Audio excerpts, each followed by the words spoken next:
He is the tinfoil chef, and the frog just doesn't give a shit.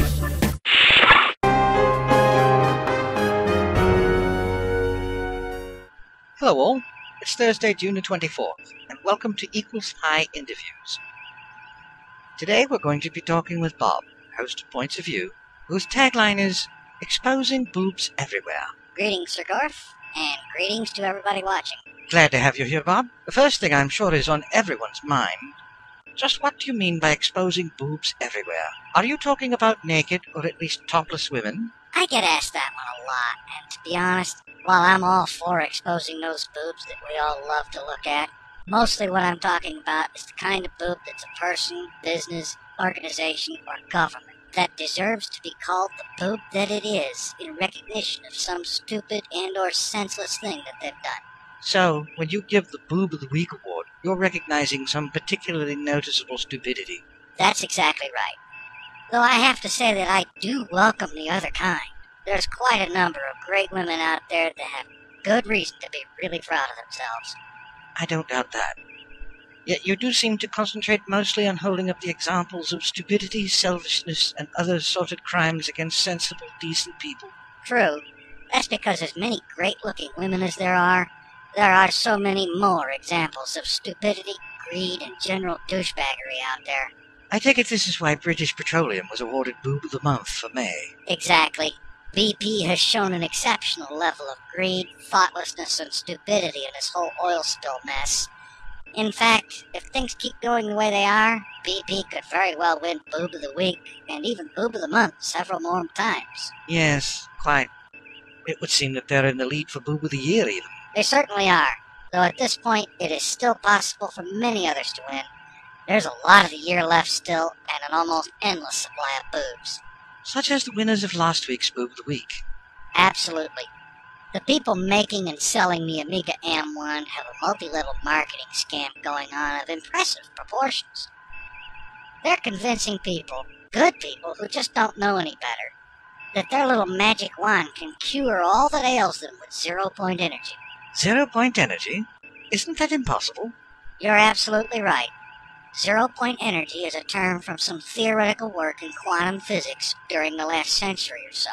I don't pretend to understand it fully, although I do know enough about it to be certain that 0-point energy never has, and may very well never be used in any way at all. Yet people are being convinced that this thing is using 0-point energy. Absolutely. It's really quite a con. People are getting suckered into buying this piece of crap for $300. Terrible. I'll say. There's a lot of people out there that are really desperate to relieve some major, life-changing pain. And a lot of them are so willing to try anything that they'll gladly shell out $300 for this thing. And that's not all. Amega Global is selling a whole line of products that claim to use 0-point energy to do all kinds of great things. And I suppose they don't offer any kind of proof about their claims. I believe the company's official position is that they do not make any claims about their product and that they don't want their representatives doing so either. In actual practice, there's a whole laundry list of things that people selling it swear up and down that this magic wand can do for them. Has anyone ever done any scientific investigations of the claims being made about this Amwand thing? Well, as far as actual scientific studies being done by qualified physicists and other scientific professionals, I have no idea. I do know one person who used the Amega Amwand for 2 months. That is at least something. What kind of results did they have? She used it as directed, and in her review that she wrote at the end of that 2 months, she made it absolutely clear that the Amega Amwand didn't live up to a single claim made about it. Surely there have been others who have done this. I don't doubt it. But you see, people selling this thing have been using SEO and internet marketing techniques to ensure that there is enough websites, blogs, videos, and articles on article marketing sites, such as easyarticles.com, that are optimized for every conceivable keyword combination that anyone might use to try to find out anything about this thing, that most searches anyone does will turn up this carefully prepared material, all of which holds up the Amwand and their other products in a favorable light. It seems that they've done a good job of making it difficult to find out the truth about it, then. And especially anything negative that people have said about it. Exactly. That's a big part of why they won the Boob of the Week. I'm trying to do at least something to counter all of that SEO. There are also bloggers that are trying to do something about it as well. I see. I do certainly wish them success. People really do need to be warned about this. They sure do.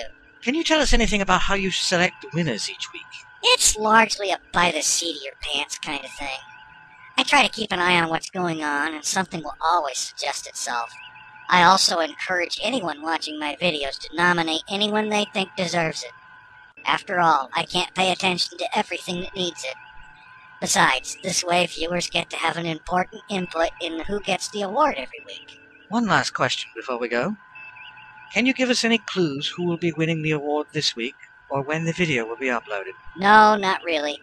There are still several that I have to look over. Besides, if I told it here, there wouldn't be much point to my video this week, now would there? True. As for when the next episode will be uploaded, very probably in the next couple of days. In any event, we'll all certainly be looking forward to it. Thank you very much for joining us, Bob. Thanks for having me. The previous question of the day: what is the one food that gives you the most trouble when trying to lose weight?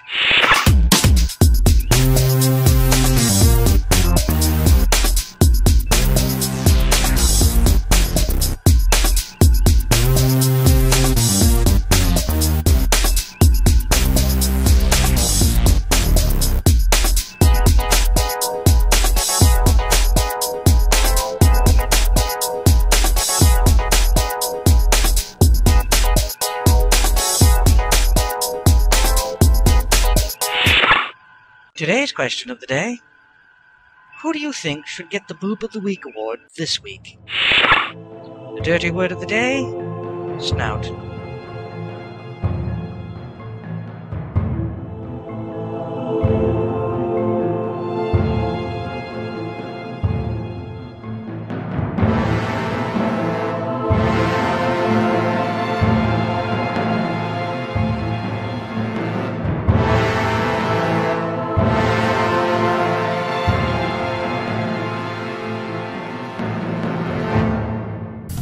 Mr. TinFoilChef